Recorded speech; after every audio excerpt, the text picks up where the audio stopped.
alguns aspectos importantes desse pedido de desculpas de Paulo Fundão ao povo mateense. Ele fez um pedido de desculpas, admitiu o erro de ter se associado a Daniel contra a população de São Mateus. Agora, a lista de desculpas de Paulo Fundão é imensa.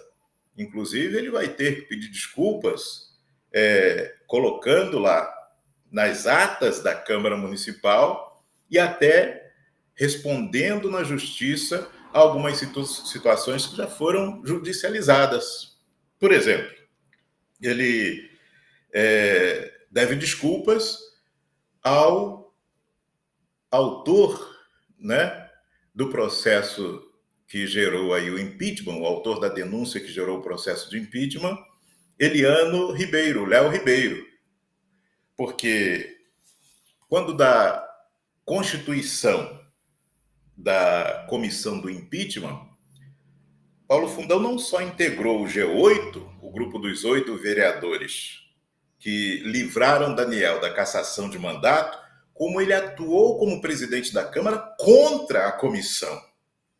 Ele atuou contra a comissão, inclusive utilizando todo o aparato jurídico da Câmara para barrar a comissão do impeachment, dificultando não só ele, como também Cássio Mendes, Cristiano Balanca, que inclusive foi membro da comissão. Então, naquela época ali, Carlinhos Simeão, o presidente, e o relator Gilton Gomes, o Pia, ficaram ali escorraçados. E as advogadas que prestaram a assessoria jurídica à comissão, elas foram escorraçadas pelo Cristiano Balanca e pelo presidente da Câmara, que é um advogado. Isso gerou, inclusive, um ato de desagravo da OAB do Espírito Santo contra a Câmara Municipal, num ato inédito em todo o estado do Espírito Santo. Nunca, jamais, em tempo algum, houve um ato de desagravo da OAB do Espírito Santo, como houve em São Mateus, e por conta de Cristiano Balanca e do próprio presidente da Câmara terem destratado ali as advogadas que atuavam na assessoria jurídica. Isso porque a assessoria da casa lutou contra a comissão, algo que foi até comemorado depois, quando eles alegaram, no dia 22 de fevereiro, quando da sessão do julgamento, até que a comissão havia perdido o prazo. E nós destacamos isso tudo no Censura Zero, está registrado. Paulo Fundão pode pedir desculpas agora, mas é só ele consultar todo o histórico que nós fizemos, os alertas que nós fizemos desde o dia que nós fomos lá na Câmara avisar sobre esse gabinete do ódio, avisar que era algo produzido.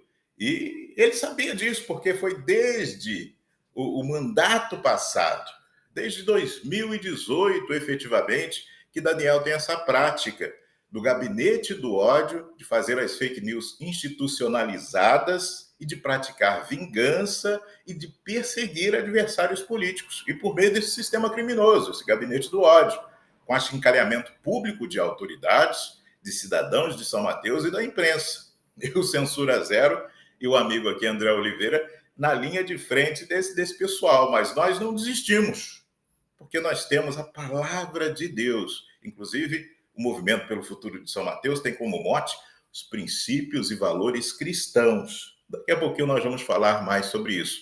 E por agir certo e buscar fazer as coisas certas, é que nós alertamos a Câmara, que estava ali entrando naquele momento, de que deveriam ter cuidado, porque havia um sistema criminoso atuando em parceria com a Secretaria de Comunicação da Prefeitura de São Mateus, e por isso mesmo estava ao alcance da fiscalização da Câmara. Mas naquele momento nós tivemos ali 6 vereadores mais efetivamente defendendo tanto o sistema criminoso quanto o prefeito Daniel da Açaí. Alguns até passaram depois para o lado do bem antes, como Pia, por exemplo, né? Mas Paulo Fundão ainda ficou lá juntamente com Cássio Mendes, com Siete, com Isael, né?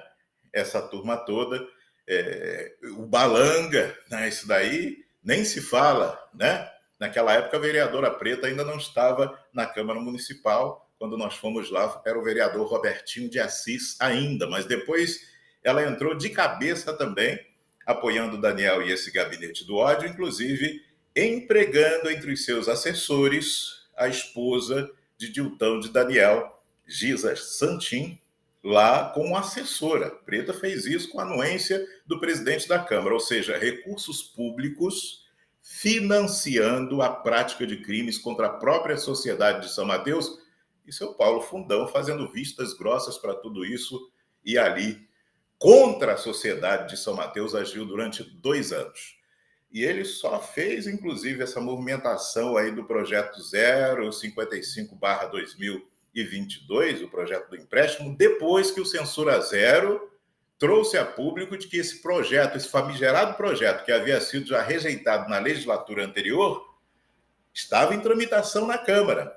Um projeto já havia sido protocolado, depois houve o pedido do próprio Executivo para a devolução desse projeto, isso aconteceu em agosto, e depois, no início de outubro, foi o 055 que deu entrada lá e ficou assim escondidinho, ia passar da Operação Boiada na última sessão do mês de dezembro, a última sessão do ano, no dia 18 de dezembro, e nós começamos a soltar 2 matérias antes, e no dia também fizemos matéria, e até que houve uma pressão ao próprio presidente da Câmara, e nas redes sociais houve uma mobilização social, porque era algo que nós já estávamos cientes de que prejudicaria a sociedade de São Mateus. Então, nós fazemos essas ponderações aqui com toda tranquilidade, mas dando ciência à população do que está acontecendo realmente em São Mateus, porque nós estamos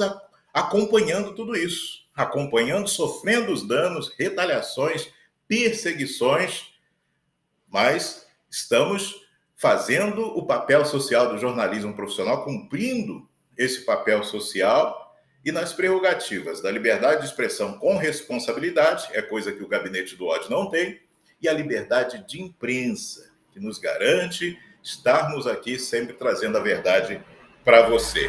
Siga-nos no Instagram, porque nós vamos desenvolver essa rede social para fazer um trabalho muito importante lá. @Futuro de São Mateus.